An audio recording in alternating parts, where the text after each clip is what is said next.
Episode की शुरुआत एक रिपोर्टर से होती है जो हाइमन के बारे में बता रही थी जिसे कि पुलिस पकड़कर ले जा चुकी थी।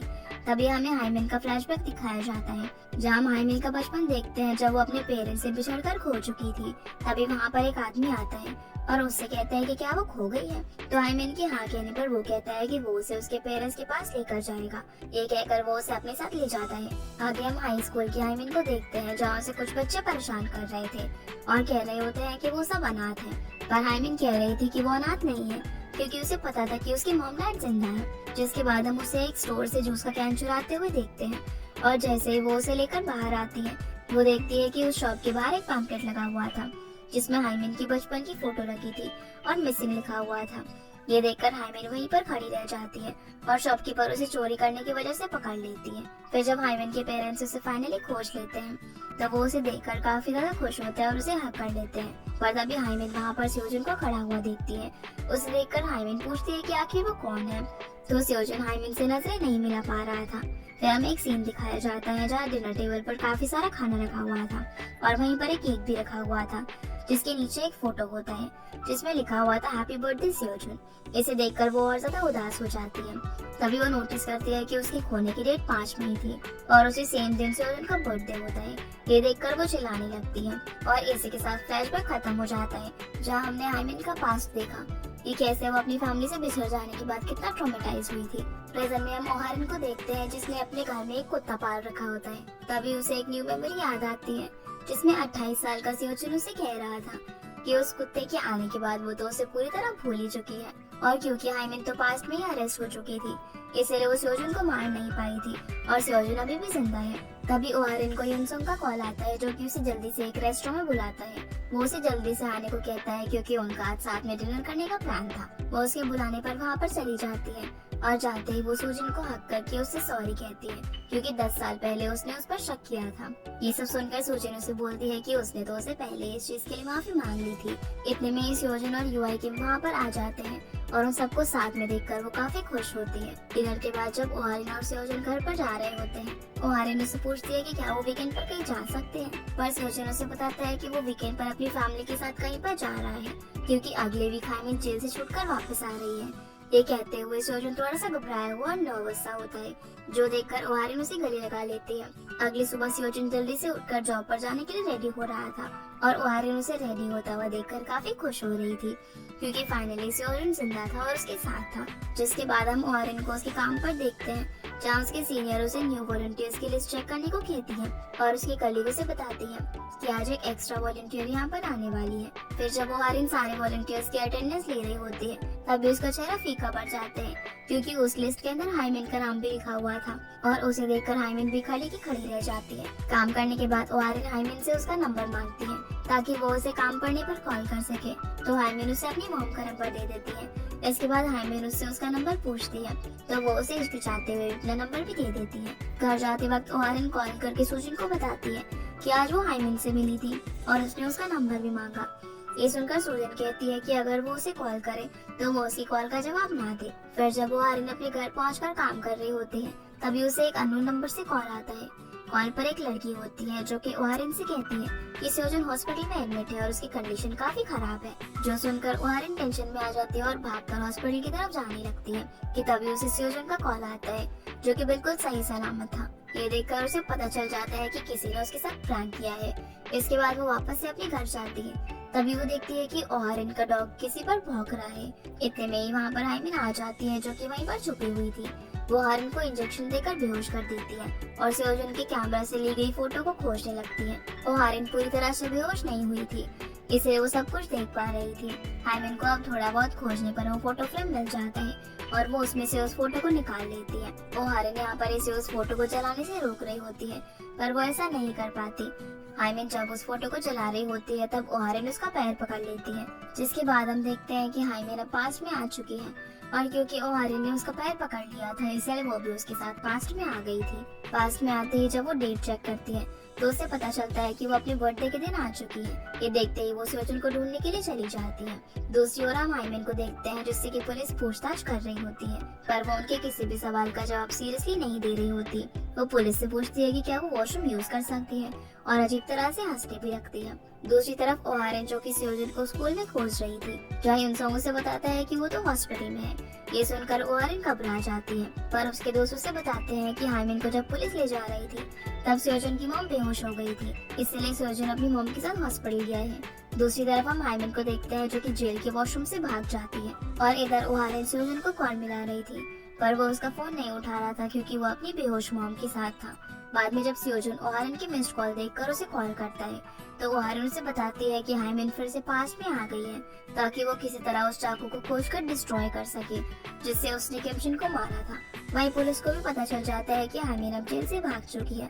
इधर स्कूल के अंदर ओहारन और स्योजन दोनों ही उस चाकू को आर्ट रूम के अंदर खोज रहे थे। तभी अचानक से उसके हाथ से वो कैमरा गिर जाता है, पर खुशकिस्मती से वो कैमरा टूटा नहीं होता।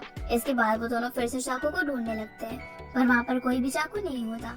ओहारन और स्योजन अपनी आर्ट क्लास के टीचर से पूछते हैं कि आखिर स्टेचू बनाने के सारे चाकू कहाँ पर हैं, तो वो बताती है कि वो चाकू उनके स्टूडेंट्स के पास है जो कि अभी ग्राउंड में अपना काम कर रहे हैं। सीन अब हाइमिन पर आता है जो कि टैक्सी पकड़कर स्कूल की तरफ जाने लगती है। स्कूल में ओहारन और स्योजन मिलकर चेक कर रहे होते हैं कि उन 13 में से वो कौन सा चाकू है जिससे किमशिन को मारा गया था, पर उनमें से कोई भी चाकू वो नहीं था। तभी वो ग्राउंड में बैठे हुए कुछ बच्चों को देखती है। जब वो जाकर उनका चाकू चेक करती है तब वो चाकू देखकर उसे यकीन हो जाता है कि ये वही चाकू है।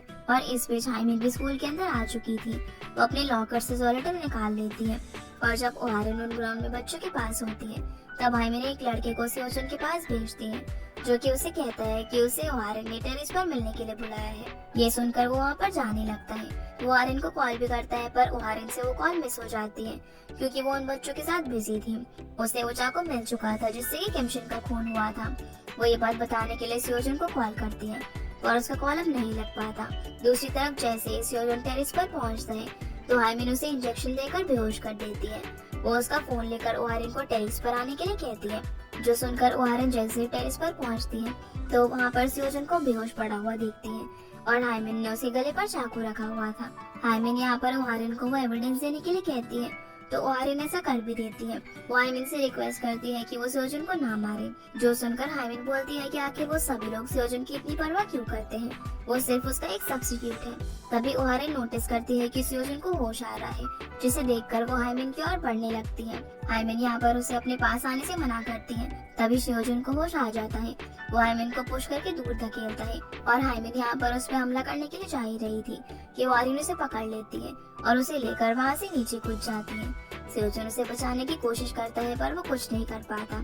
ओहारन गिरते वक्त अपनी सारी प्यारी मेमोरीज को याद कर रही होती है, और वो हाइमिन के साथ वहाँ से गिरकर अपनी जान देकर स्योजन को बचा लेती है। ये देखकर स्योजन वहीं पर बैठकर काफी जोर जोर से रोने लगता है। स्योजन अब यहाँ पर विश करने लगता है कि काश ये सब सिर्फ एक सपना हो। अगले सीन में पुलिस ओहारन की बॉडी को वहाँ से लेकर जा रही होती है। ये देखकर स्योजन खुद को रोक नहीं पाता, और वो ओहारन की बॉडी को देखने के लिए उसके पास जाने लगता है, पर पुलिस उसे रोक देती है। जिसके बाद हम ओहारन की टीचर को देखते हैं जो कि ओहारन की मौत के बारे में अपनी क्लास में बता रही होती है। जो खबर सुनकर सभी लोग काफी ज्यादा उदास होते हैं, और स्योजन बहुत बुरी तरह रो रही होती है। फिर हम यूनसोंग को देखते हैं जो कि उन सभी पुरानी फोटोज को देख रहा होता है कि तभी यूआई किम वहाँ पर आ जाता है, और यूनसोंग से इमोशनल होते हुए कहता है कि उसने ओहारन को काफी परेशान किया है, और वो हमेशा ओहारन से लड़ता रहता था, और उसने कभी भी उसे बताया नहीं कि उसे ओहारन के साथ कितना मजा आता था। ये कहकर वो रोते हुए यहाँ से चला जाता है। यूनसोंग भी वहाँ पर बैठकर ओहारन की फोटो को देखते हुए कहता है कि वो उसे सिर्फ एक चीज कहना चाहता है कि वो उसे पसंद करता है। फिर हम पुलिस को देखते हैं जो कि हॉस्पिटल में हाइमिन को पकड़ने के लिए आई हुई थी क्योंकि वो जेल से इंक्वायरी के वक्त भाग गई थी। पर वो देखते हैं कि हाइमिन बुरी तरह जख्मी है, और उसकी माँ उन्हें बताती है कि उसका ब्रेन डेड हो चुका है। वो कहती है कि वो लोग हाइमिन को नहीं ले जा सकते, और हाइमिन की हालत देखने के बाद पुलिस भी वहाँ से चली जाती है। बाहर खड़े होकर स्योजन अपनी मॉम को रोता हुआ देख रहा होता है, जो देखकर उसे लगता है कि ये सब ना उसी की वजह से हुआ है। वो यहाँ से अपने घर जाकर ओहारन की फोटोज को ढूंढने लगता है, और उसे एक फोटो मिल भी जाती है, पर वो उस फोटो से पास में नहीं आ पाता। वो उस कैमरा वाली शॉप पर भी जाता है, पर वो शॉप बंद पड़ी हुई थी। ये देखकर वो शॉप के बाहर ही बैठकर रोने लगता है। इसके बाद वो स्कूल आ जाता है जहाँ पर उसे हर जगह सिर्फ ओहारिन ही दिखाई दे रही थी। फिर वो फोटोग्राफी रूम में जाता है जहाँ उसे फिर से ओहारिन दिखती है। ये सब देखने के बाद वो खुद से कहता है कि उसे जीने का कोई भी हक नहीं है। ये कहकर वो अपने हाथों में एक ब्लेड लेकर वहीं पर जाकर बैठ जाता है जहाँ पर उसका कत्ल हुआ था। वो यहाँ पर खुद की नस काटने ही वाला होता है कि तभी उसे ओहारिन की सारी बातें याद आने लगती है। वो उस मोमेंट को याद करता है जब ओहारिन के हाथ से उसका कैमरा गिर गया था। वो जाकर उस कैमरा को चेक करता है तो पाता है कि जिस टाइम वो कैमरा गिरा था उस वक्त उनसे मिस्टेक से एक फोटो क्लिक हो गई थी। वो खुद से अब उस कैमरा के रील से उस फोटो को प्रिंट कर देता है और उस फोटो को जलाकर पास में आ जाता है। पास में आते ही वो खुद को हॉस्पिटल में पाता है जहाँ पर उसकी मॉम एडमिट थी। तभी उसे पुलिस का कॉल आता है जो उसे बताते हैं कि हाइमेन वहाँ से भाग चुकी है। ये सुनकर सियोजिन ओहारिन को कॉल करता है जहाँ ओहारिन उसे बताती है कि हाइमेन पास में आ गई है और वो उस एविडेंस को ढूंढने के लिए स्कूल जा रही होगी। ये सुनकर सियोजिन ओहारिन को स्कूल में आने से मना कर देता है। वो कहता है कि वो सब खुद हैंडल कर लेगा। सियोजिन की काफी रिक्वेस्ट के बाद वो मान भी जाती है। उसके मन में ख्याल तो आता है कि उसे स्कूल जाना चाहिए पर वो सियोजिन की बात इग्नोर नहीं करना चाहती थी। तभी ओहारिन को रोड पर एक पपी दिखता है जिसे ओहारिन मरने से बचा लेती है। दूसरी ओर सियोजिन उस चाकू को ढूंढ लेता है और हाइमेन पुलिस की इन्वेस्टिगेशन से बचकर स्कूल आ जाती है और अपने लॉकर में से जोलेटल निकालने के लिए लॉकर खोलती है। पर वो देखती है कि वहाँ पर एक नोट रखा हुआ था जिसमें किसी ने उसे हार्ट रूम में मिलने के लिए बुलाया था। इसके बाद वो वहाँ पर चली जाती है जहाँ वो सियोजिन को देखकर सरप्राइज होती है क्योंकि उसे लग रहा था कि ये नोट ओहारिन का है। सियोजिन यहाँ पर हाइमेन को समझाने की कोशिश करता है और उसे कहता है कि उसे ये सब छोड़कर नई शुरुआत करनी चाहिए। जो सुनकर हाइमेन उसे जोलेटल का इंजेक्शन दिखाते हुए पूछती है कि क्या वो चाकू उसके पास है। सियोजिन उससे पूछता है कि क्या वो उसे मारने के बाद सरेंडर कर देगी। जो सुनकर वो जाने लगती है तो वो हाइमेन को बताता है कि वो फ्यूचर से आया है और वो उसे ये भी बताता है कि कैसे फ्यूचर में हाइमेन का ब्रेन डेड हो चुका है और उनकी मॉम का रो रो कर बुरा हाल है। ये सब सुनकर वो सियोजिन पर चिल्लाती है और उसे चुप होने को कहती है। वो अचानक से सियोजिन पर हमला कर देती है पर वो बच जाता है, इसलिए वो फिर से उस पर हमला कर देती है और सियोजिन उसे धक्का मारकर उसे खुद को बचाने की कोशिश करता है। तभी अचानक उन दोनों के मुंह पर खून के निशान लग जाते हैं। फिर हमें बचपन का सियोजिन दिखाया जाता है जो कि झूली पर बैठकर दो लड़कियों को खेलते हुए देख रहा था और ये दोनों कोई और नहीं बल्कि ओहारिन और सूजिन थी। तभी ओहारिन सियोजिन के पास जाकर बैठ जाती है और उससे उसकी एज पूछती है तो वो बताता है कि वो 8 साल का है। ये सुनकर ओहारिन भी खुश होती है और उसे बताती है कि वो भी 8 साल की है। फिर ये दोनों बातें कर रहे होते हैं।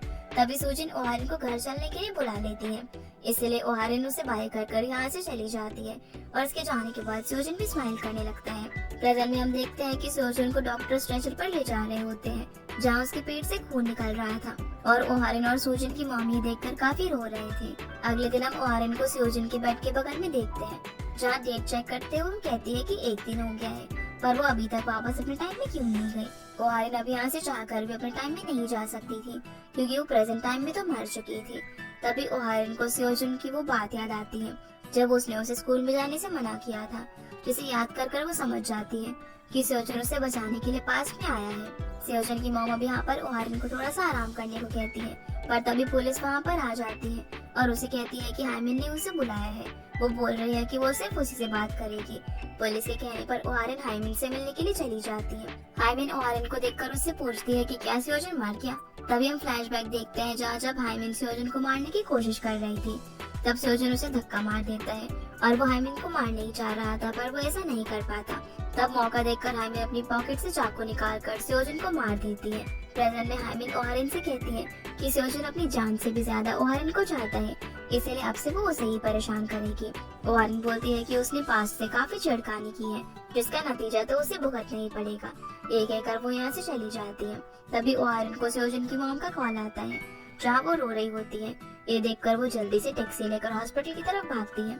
दूसरी ओर हाइमेन को पुलिस कहीं पर ले जा रही थी।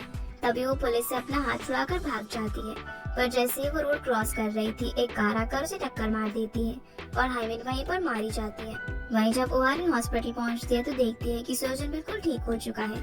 वो उसे देखकर काफी खुश होती है और उसके पास जाकर बैठ जाती है जहाँ दोनों साथ में बैठकर सॉन्ग सुनने लगते हैं।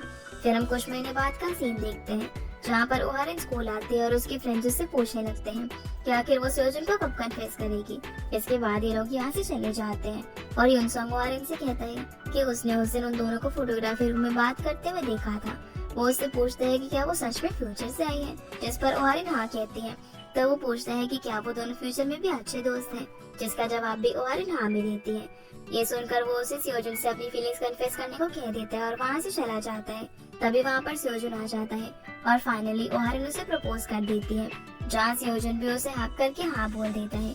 जिसके बाद हम देखते हैं कि वो सारे लोग स्कूल से ग्रेजुएट हो चुके हैं, जहाँ सियोजुन एक फोटोग्राफर बन गया है और ओहारिन एनिमल केयर सेंटर में जॉब करने लगी है। फिर हम ओहारिन और सियोजुन को साथ में देखते हैं, जहाँ पर ओहारिन उससे पूछती है कि अभी तक उन दोनों ने कितनी फोटोज चला दी है, जिस पर सियोजुन कहता है कि अच्छा हुआ वो सारी फोटोज के जरिए टाइम ट्रैवल नहीं कर सकते, नहीं तो वो हमेशा 2011 में ही फंसे रह जाते। तभी ओहारिन पूछती है कि उस दिन पुलिस स्कूल टाइम से पहुंच गई थी ना, तो सियोजुन कहता है कि वो और जल्दी पहुंच जाती अगर ओहारिन उस दिन उस पप्पी को नहीं बचाती तो। और हमें वो सीन दिखाया जाता है जहाँ पर ओहारिन ने उस पप्पी को बचाने की वजह से ट्रैफिक जाम लगवा दिया था और ओहारिन और सियोजुन उस बात पर हंसते हुए आगे चले जाते हैं। फिर हमें एक आदमी दिखाया जाता है जो कि उस कैमरा की शॉप में एक कैमरा और एक रील लेकर आता है, जिसे देखकर वो शॉपकीपर स्माइल करने लगता है, जिससे हमें पता चलता है कि और कोई भी ऐसा है जिसके पास टाइम ट्रैवल करने का कैमरा है। और इसी हैप्पी एंडिंग के साथ ये एपिसोड और ड्रामा यहीं पर खत्म हो जाते हैं। तो गाइस ये थी आज की वीडियो एंड आई होप आप लोगों को ये वीडियो पसंद आई होगी, तो इस वीडियो को लाइक कर चैनल को सब्सक्राइब जरूर कर दीजिएगा। आपसे फिर मिलते हैं अगले ड्रामा में, तब तक के लिए गुड बाय।